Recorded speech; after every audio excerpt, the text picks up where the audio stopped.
أما بعد فأعوذ بالله من الشيطان الرجيم بسم الله الرحمن الرحيم يرفع الله الذين آمنوا منكم والذين أوتوا العلم درجات۔ اسلامی بھائیوں، بزرگوں اور دوستوں، یہ ہم سب لوگوں کے لیے انتہائی خوشی اور مسرت کا مقام ہے کہ آج کی اس مبارک رات میں استاد محترم فضیلت الشیخ جناب عبدالحمید رحمانی حفظہ اللہ و تولیٰ کا ہم استقبال کر رہے ہیں۔ آپ کی شخصیت ہمارے درمیان موجود ہے۔ آپ ایک ایسے ادارے کے رئیس اور صدر ہیں جس کے چشمہ صافی سے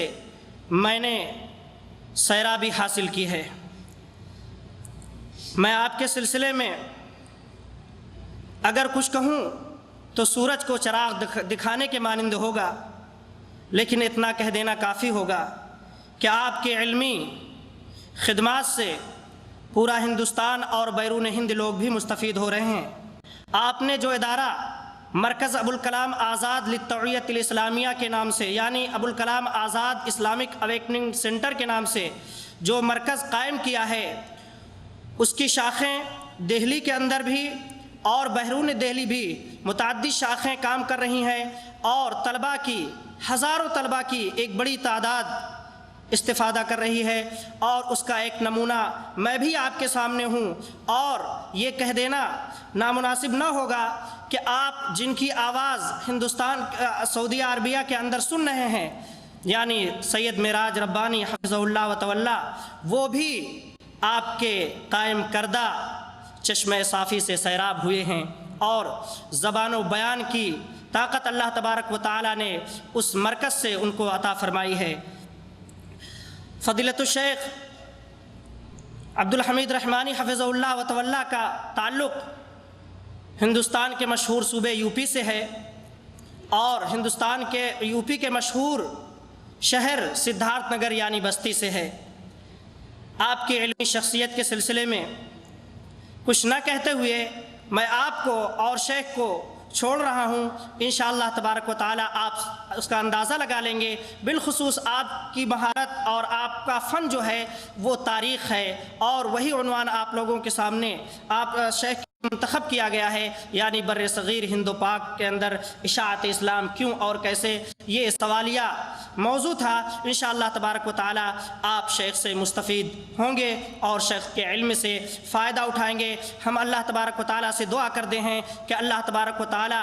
آپ کو صحت اور عافیت سے نوازے، آپ کو شفائے کامل عاجل عطا فرمائے، اور آپ کا سایہ ہمارے اوپر دراز فرمائے، اور آپ کی عمر لمبی عطا فرمائے، تاکہ ہم سب لوگ اس سے آپ کے علم سے فائدہ اٹھائیں۔ والسلام علیکم ورحمۃ اللہ وبرکاتہ۔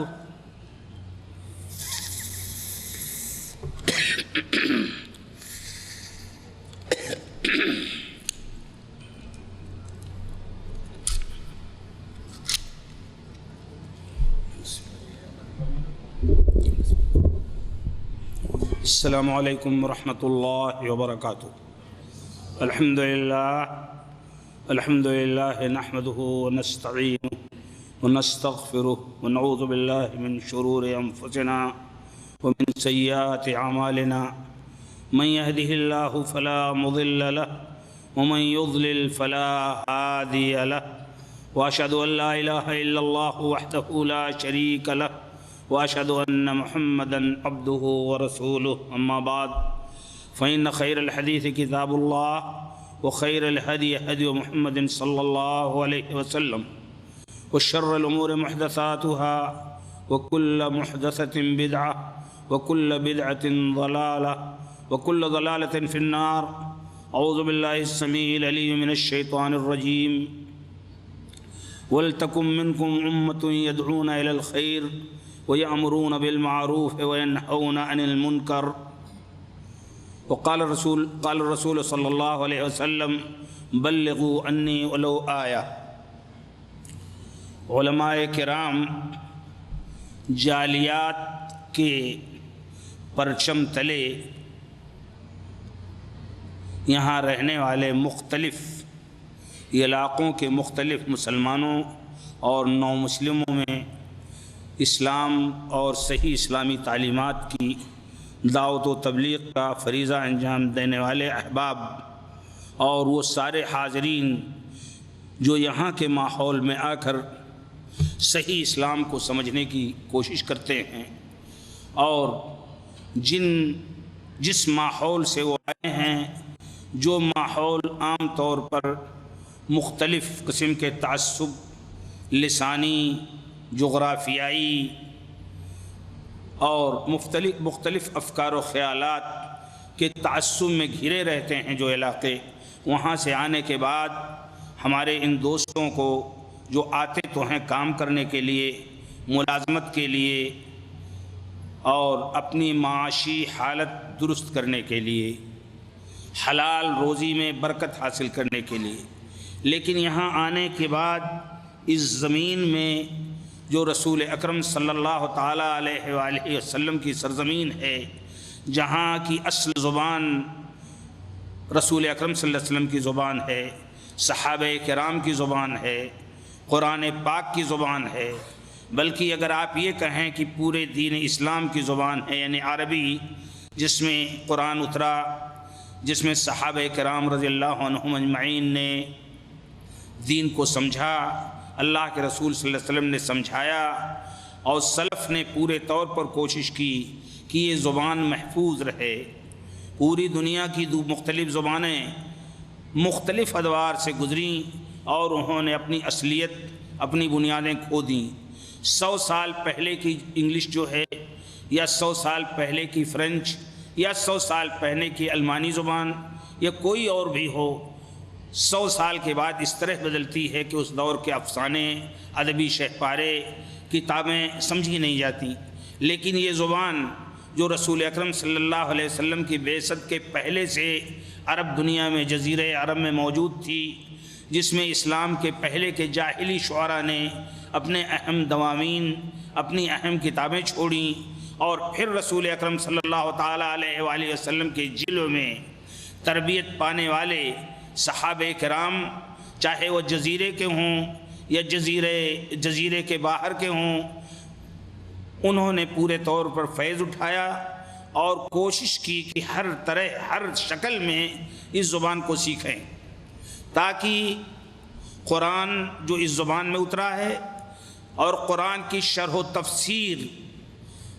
جو رسول اکرم صلی اللہ علیہ وسلم نے اس زبان میں فرمائی ہے اور صحابہ کرام نے اس کو پورے طور پر محفوظ رکھا ہے، یہ زبان ہم سیکھ کر کے سیکھیں تاکہ ہمارے پاس دین کی اصل بنیاد باقی رہے۔ تو اس سرزمین میں آپ آئے جہاں اللہ کے رسول کی زبان پورے طور پر محفوظ ہے، قرآن کے الفاظ پورے طور پر محفوظ ہیں۔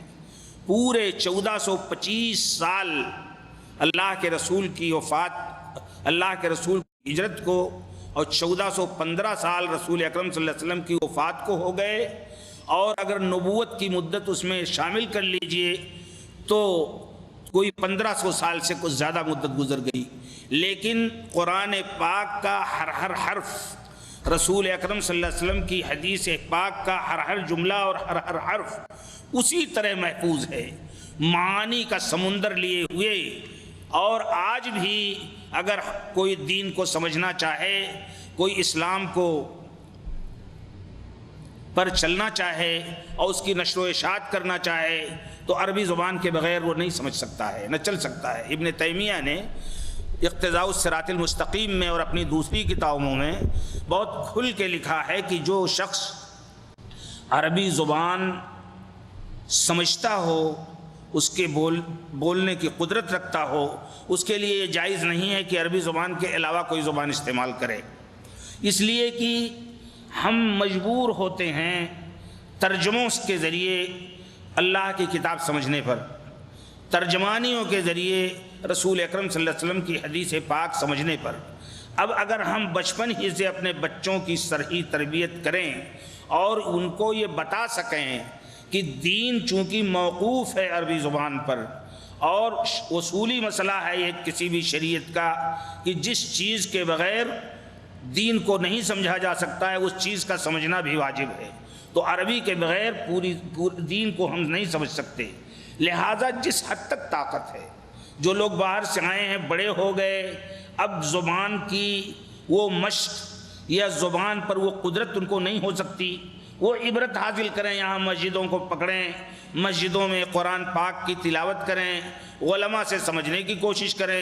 لیکن کم از کم اپنے آنے والی نسل کو تو اس قابل ضرور رکھیں کہ وہ اناڑی نہ ہو، وہ پورے طور پر اتنا ضرور اس کو عربی زبان آ جائے کہ عربی ادب اور آرٹ کی کتابیں تو چاہے وہ نہ لکھ پائے، لیکن وہ قرآن پاک کو اور حدیث رسول کو، سیرت صحابہ کو اور دین کی اساسی تعلیمات کو عربی ہی کے ذریعے سمجھ سکیں، تاکہ لوگ اس کو غلط انداز میں گمراہ نہ کر سکیں، غلط بات نہ کہہ سکیں۔ اب میں آپ کو معلوم ہوگا کہ ایک شخص، ایک پاگل قسم کا آدمی سربراہ جس کا نام ہے محمد قذافی، پہلے جب حاکم ہوا تو اس نے کہا قل اعوذ برب الناس اور قل اعوذ برب الفلق نہیں پڑھا جا سکتا ہے، اس لیے کہ قل اعوذ برب الناس تو اللہ کے رسول کو سکھایا گیا تھا کہ کہو، تو اب اللہ کے رسول ہے نہیں، لہٰذا اس کو نہیں پڑھا جانا چاہیے۔ تو جہالت کبھی کبھار انسان کو یہاں تک لے جاتی ہے کہ وہ قرآن و حدیث میں تحریف کرنے لگے۔ تو بڑی خوشی کی بات ہے کہ یہاں جب آپ لوگ آتے ہیں تو اپنے معاش کے ساتھ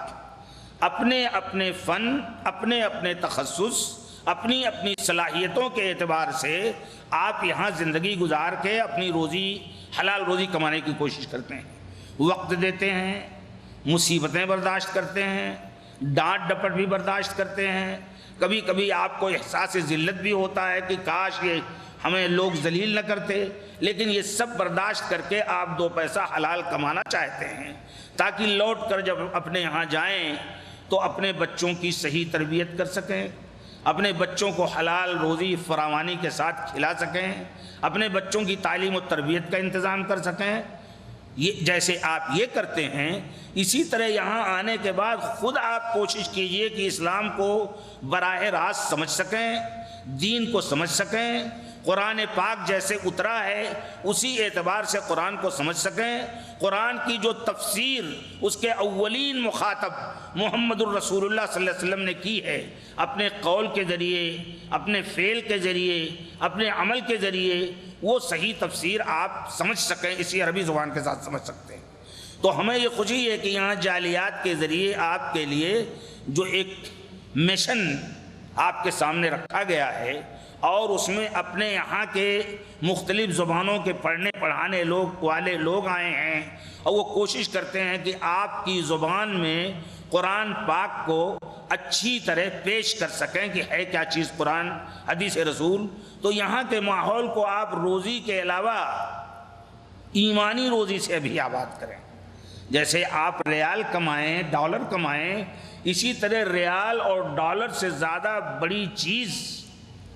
قرآن کا علم ہے، عربی زبان کا علم ہے، حدیث رسول کا علم ہے، بڑوں کا احترام ہے، چھوٹوں پر شفقت ہے، صحابہ کرام کی سیرت ہے، ائمہ کرام جنہوں نے اجتہاد کے ذریعے، اپنے جد و جہد کے ذریعے، عملی اور فکری جد و جہد کے ذریعے دین کو باقی رکھنے کی کوشش کی تھی، اور وہ اتنے بے نفس اور اتنے مخلص تھے کہ بڑے بڑے شاگردوں کو جب ان کے سامنے آئے وہ شاگرد اور ان کی شان میں مبالغہ شروع کیا تو وہ برداشت نہیں کر سکے۔ حضرت امام ابو حنیفہ رحمۃ اللہ علیہ کے سامنے ایک مرتبہ امام ابو یوسف اور امام محمد کچھ لکھ رہے تھے، تو پوچھا کیا لکھ رہے ہیں آپ لوگ؟ تو استاذ نے، حضرت امام نے، تو انہوں نے کہا آپ نے جو ابھی ارشاد فرمایا ہے، جو درس دیا ہے، کہا میری بات کیوں لکھتے ہو؟ جہاں سے میں نے لیا ہے یعنی قرآن پاک اور حدیث رسول وہ لکھو۔ تو اب یہاں یہ ذوق پیدا کیا جا سکتا ہے کہ آپ قرآن کی طرف رجوع کریں، قرآن کو خود پڑھیں، یاد کریں، حفظ کریں۔ یہاں کا ماحول اگر آپ مکہ مکرمہ میں جائیں، اللہ تعالیٰ آپ ہم سب کو عمرہ اور حج کی توفیق حلال روزی سے دے، اور اللہ تعالیٰ یہاں کے فتنوں سے ہمیں بچائے۔ تو اگر جائیں تو جا کے دیکھیں گے اگلی صفوں میں بڑے بڑے بوڑھے، بعض جن کی عمر 85-90 سال تک کی ہے، اس عمر میں بھی وہ حفظ کرتے ہیں قرآن کا، غنیمت سمجھتے ہیں۔ تو اب یہاں کا جو یہ ماحول آپ کو ملا ہے اور اس میں آئے ہیں، آپ اس ماحول کو صحیح انداز میں استعمال کرنے کی کوشش کیجیے۔ آپ کا اتنا بڑا وجود یہاں، اتنے لوگوں کا اجتماع اس بات کی دلیل ہے کہ آپ کو دین سمجھنے، دین سیکھنے، دین پر چلنے اور دین کی تبلیغ و دعوت کا اللہ تعالیٰ نے ایک جذبہ عطا فرمایا ہے، توفیق دی ہے، اور آپ اس جذبے سے اور اس موقع سے پورا فائدہ اٹھانا چاہتے ہیں۔ یہ اللہ تعالیٰ کا بہت بڑا فضل ہے، اور اللہ تعالیٰ کا یہ بہت بڑا فضل ہے، اس کی توفیق ہے کہ ہمارے احباب مختلف مواقع پر آپ کے سامنے مختلف لوگوں کو لاتے ہیں اس خوش فہمی، اس حسن ظن کے ساتھ، اس اعتماد کے ساتھ کہ یہ لوگ جو بات کہیں گے وہی بات کہیں گے جو دین کا مقصد ہے، جو اصل نشانہ ہے۔ اسی نقطۂ نظر سے ہمارے ان عزیزوں نے آج یہ مجلس رکھی ہے۔ میں تو یہاں سفر میں تھا اور مختلف چیزیں ایسی میرے ساتھ تھیں کہ میں کسی درس کے قابل نہیں تھا، لیکن احباب کا شوق اور اصرار، اور سب سے زیادہ یہ جذبہ کہ آپ سے ایک مرتبہ تعارف ہو جائے تو آئندہ بھی کبھی آئیں گے تو جب ذہنی طور پر ٹھیک رہیں گے صحت کے اعتبار سے تو پھر آپ کے ساتھ بیٹھنے کا موقع ملے گا، تبادلہ خیال کا موقع ملے گا، نقاش اور سوال و جواب کا موقع ملے گا، اور ایک انس پیدا ہوگا، ایک ماحول پیدا ہوگا جس ماحول میں وہ استاد اور شاگرد کے بجائے ایک بڑے بھائی اور چھوٹے بھائی کا جذبہ پیدا ہوگا، اور آپ بھی پوچھیں گے، ہم بھی سوال کریں گے، اور اس طرح سے علمی روشنی پھیلے گی، اور جب یہ علمی روشنی پھیلے گی تو وہی ماحول پیدا ہوگا جو اصل اسلام کا ماحول تھا۔ اللہ تعالیٰ ہم آپ کو سب کو توفیق عطا فرمائے۔ تو میں شکر گزار ہوں آپ لوگوں کا، آپ لوگوں کی حاضری پر، شکر گزار ہوں منتظمین کا ان کے انتظام و انصرام پر، شکر گزار ہوں ان دعات کا جو ہندوستان، پاکستان، نیپال کے مختلف علاقوں سے یہاں کام کرتے ہیں کہ وہ لوگ صرف اپنی تنخواہ پر یا اپنے وظیفے پر یا اپنی ملازمت پر نہیں بیٹھے ہوئے ہیں بلکہ اس سے زیادہ بھی کچھ کرنا چاہتے ہیں۔ اللہ تعالیٰ قبول فرمائے۔ مجھے اس موقع پر جو موضوع ان لوگوں نے دیا ہے کہ ہندوستان میں اسلام کی تبلیغ کیوں اور کیسے، کیوں کا معاملہ تو بڑا عجیب ہے، اس کا جواب بھی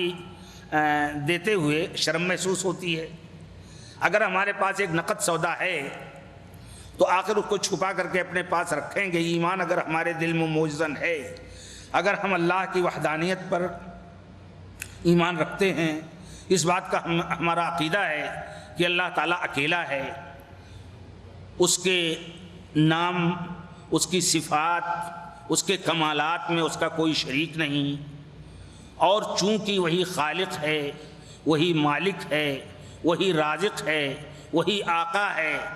اور سب کچھ وہی ہے، تو اب رب العالمین کی ان صفات کو جب تک ہم نہ سمجھیں اور دنیا کے سامنے نہ رکھیں تب تک یہ کیسے یہ رحمت عام ہو سکتی ہے۔ آپ جانتے ہیں اسلام ایک رحمت ہے، اور آپ جانتے ہیں کہ ہندوستان کی سرزمین میں ایک دو نہیں، ڈاکٹر تارا چند نے ایک جگہ لکھا ہے جو وہاں کے مشہور مورخ ہیں کہ رسول اکرم صلی اللہ علیہ وسلم کی جس وقت بعثت ہوئی ہے اس دور میں، آپ کی بعثت تو عملاً یہاں ہوئی عرب میں، مدینہ، مکہ مکرمہ اور مدینہ منورہ میں، لیکن چونکہ آپ کی نبوت پوری انسانیت کے لیے تھی، سارے علاقوں کے لیے تھی، اگلے نبیوں کی طرح آپ کسی خاص قبیلہ، کسی خاص قوم، کسی خاص زبان، کسی خاص ماحول کے لیے نہیں تھے، بلکہ وما ارسلناک الا رحمۃ للعالمین، اے رسول ہم نے تم کو سارے جہان کے لیے رحمت بنا کر کے بھیجا ہے۔ وما ارسلناک الا کافۃ للناس، ساری انسانیت کے لیے آپ رسول بنا کر کے بھیجے گئے ہیں۔ تو اب اس دور کی جو ترجمانی تارا چند وغیرہ نے کی ہے کہ یہاں 33 کروڑ دیوی دیوتا تھے، وہ کہتے ہیں کہ اگر سارے دیوتاؤں کو اوپر سے نیچے تک لادا جاتا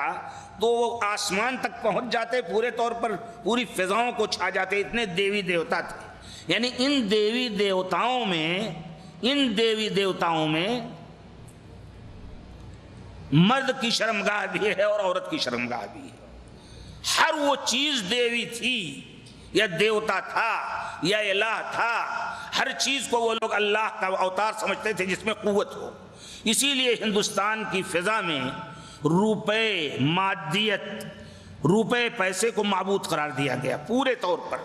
یہی مادیت سب سے بڑا قوت کر، اور آپ جانتے ہیں موجودہ دور میں بھی مادہ ہی تقریباً پورے طور پر سب پر حاوی ہے، اسی کی پرستش ہونے لگی ہے، اور اصل جو اللہ کی عبادت ہے یا حلال روزی کی کمائی ہے دھیرے دھیرے چلی جا رہی ہے۔ تو اب ہندوستان کی جب یہ کیفیت تھی تو ہندوستان کی سرزمین کو کیسے چھوڑ دیا جاتا؟ اللہ کے رسول جب مدینہ منورہ مکہ مکرمہ میں نبی بنا کے بھیجے گئے تو خانہ کعبہ میں تو صرف 360 دیوی دیوتا تھے نا، تو جہاں 360 دیوی دیوتا ہوں وہاں تو اللہ کے رسول 13 سال کی پوری مدت عملی زندگی میں ساری مصیبتیں سہ کر کے، زخمی ہو کر کے، اپنا معاشی بائی کاٹ کرا کے، سب کچھ کر کے 23 سال تک ساری، نہ تو کسی اقتدار کا لالچ کیا آپ نے، نہ کسی عہدے کا، نہ کسی مال کا، 13 سال تک پورے طور پر مکہ مکرمہ میں، اور اس کے بعد 10 سال تک مدینہ منورہ میں، صرف اس بنیاد پر آپ کام کرتے رہے کہ ایک نسل پیدا ہو جائے گی، ایک گروہ کا، ایک پوری نسل کی تربیت میں ایسی کر دوں گا اللہ کے فضل و کرم سے جو اسلام کو منتقل کرتی رہے گی اور تسلسل باقی رہے گا۔ تو جب 360 دیوی دیوتاؤں کی سرزمین کو آپ نے اتنی اہمیت دی تو کیا ہندوستان جیسی سرزمین، چائنا جیسی سرزمین، افریقہ کے وحشی قبائل اور یورپ اور ابھی جس کا انکشاف بھی نہیں ہوا تھا امریکہ وغیرہ کو ایسے ہی چھوڑ دیا جاتا؟ اللہ کے رسول صلی اللہ علیہ وسلم نے فرمایا ہے ما من بیت عبر ولا مدر الا ادخلہ اللہ الاسلام اما بعز عزیز او بذل ذلیل، کوئی بھی اینٹ پتھر اور مٹی کا گھر اور کوئی بھی خیمہ اون کا یا کپڑے کا نہیں باقی بچے گا جہاں اسلام نہ پہنچے۔ دنیا میں 2 قسم کی قومیں تھیں، ایک تو وہ جو مکان باقاعدہ اینٹ پتھر کا بنا کر کے چھت ڈال کر کے اس میں رہتے تھے، اور ایک وہ قبائل تھے جن کی کوئی جگہ نہیں تھی، وہ بکریاں چرائیں، وہ اونٹ چرائیں، وہ اس بستی سے اس بستی تک، اس بستی سے اس بستی تک، اس شہر سے اس شہر تک، اس شہر سے اس شہر تک، اور تجارت پیشہ لوگ تھے، یہاں گئے کوئی سودا خریدا اور وہاں خیموں میں بسے، وہاں بیچا، آگے بڑھے، پوری زندگی ان کی خانہ بدوشوں کی گزری تھی۔ تو 2 قسم کے لوگ تھے، دونوں قسم کے لوگوں کو اللہ کے رسول صلی اللہ علیہ وسلم نے فرمایا کہ چاہے کوئی گھر اینٹ پتھر اور مٹی کا ہو اس کے باشندے ہوں، یا کوئی گھر ایسا ہو جو خیمے کا، اون کا، بالوں کا، کپڑوں کا ہو اس کے باشندے ہوں، دونوں جگہ اسلام ضرور پہنچے گا، دونوں جگہ اسلام ضرور پہنچے گا۔ چاہے اسلام پہنچنے کے بعد وہ لوگ اسلام کی صداقت کو آسانی سے تسلیم کر لیں، ان کی عقل صحیح ہو، ان کا باطن صحیح ہو، ان کے اندر فطری سچائی اور امانت ہو، جہاں فطری سچائی اور امانت ہوگی وہاں دین بڑی تیزی سے بڑھے گا، چاہے ایسے ہوں، اور اگر ایسے نہ ہوں وہ سامنے آ کر کے کوشش کریں کہ اسلام کے چراغ کو بجھا دیں تو وہاں اسلام اپنی طاقت سے بڑھے گا اور اپنی طاقت سے غلبہ پائے گا، مگر ضرور اسلام داخل ہوگا ان گھروں میں۔ تو آخر صحابہ کرام یہ بات سنتے نہیں تھے کہ اللہ کے رسول نے کیا فرمایا ہے؟ اس میں پورا پیغام نہیں تھا کہ تم تلاش کرو دنیا میں کہیں بھی کوئی بستی پاؤ، کہیں بھی کوئی خیمہ یا کہیں بھی خانہ بدوشوں کو پاؤ تو وہاں اسلام کو لے جاؤ، پھیلاؤ۔ اور اللہ کے رسول صلی اللہ علیہ وسلم نے، آپ کو معلوم ہوگا، جب حضرت علی کو خیبر کی قیادت عطا فرمائی تو آپ نے فرمایا لَأَن يَهْدِيَ اللَّهُ بِكَ رَجُلًا خَيْرٌ لَكَ مِنْ حُمُرِ النَّعَمِ، تم جا رہے ہو یہودیوں میں لیکن سب سے پہلے ان پر حملہ نہ کرنا، پہلے انہیں اسلام کی دعوت دینا۔ ایک فرد بھی اگر تمہاری دعوت سے حق قبول کر لے تو وہ تمہارے لیے سرخ اونٹوں سے بہتر ہوگا۔ آپ کہہ سکتے ہیں اس وقت ڈالر اور اسٹرلنگ سے بہتر ہوگا، سرخ اونٹ ہی اس وقت سب سے بڑی دولت تھے، اور آج بھی ان عربوں کے لیے بھی تو یہی دولت ہے۔ میں ابھی ایک روز وادی دواسر میں گیا تھا، ایک قبیلہ ہے، بہت شریف لوگ تھے، اسپتال میں میرے ساتھ وہ تھے دل کے مریض، تو میں گیا تو ایک اونٹ کے بارے میں پوچھا تو کہنے لگے کہ اس اونٹ کی قیمت 1 ملین لگ چکی ہے، ملین ریال لگ چکی ہے۔ اور بتایا انہوں نے کہ ابھی یہیں مزاحمیہ میں کوئی اونٹ 17 لاکھ ریال کا بکا ہے۔ تو یہ حمر نعم کا جو لفظ اللہ کے رسول نے فرمایا ہے کہ بہتر ہوگا یہ اونٹ کی طاقت یا جانوروں کی طاقت، جانوروں کا دودھ، ان سے پیدا ہونے والی چیزیں یہ ہمیشہ طاقت کا رمز رہیں گی. انہی سے پیدا ہوتے ہیں ڈالر، انہی سے پیدا ہوتے ہیں ریال، ان سے بک کر کے سونا اور چاندی ملتا ہے. تو عرض یہ کر رہا تھا کہ جب اللہ کے رسول صلی اللہ علیہ وسلم نے یہ فرمایا اور دوسری جگہ فرمایا بلغوا انی ولو آیا، میری ایک بات بھی تمہیں معلوم ہو جائے تو یہ فرض ہے کہ تم اس کو پہنچاؤ، اس کو لے کر بیٹھ نہ جاؤ. روشنی وہ نہیں ہے جو گھر میں کھڑکیاں بند کر کے استعمال کی جائے، روشنی وہ ہے جو خود بخود پورے ماحول کو اپنے روشن کر دے گی. تو اسلام نور ہے، اسلام روشنی ہے، قرآن ہدایت اور روشنی ہے، اس کو ہر جگہ پھیلانا ضروری ہے. یہی وجہ ہے کہ عربوں نے بجائے ایک جگہ بیٹھنے کے سب سے زیادہ تجارتی ذرائع اپنے لیے استعمال کیے، تاکہ جہاں بھی ان کو تجارت کی غرض سے جانا ہو وہاں وہ یہ سودا جو نقد ہے اسلام کا، جو اللہ کے رسول صلی اللہ علیہ وسلم کی سنت پاک،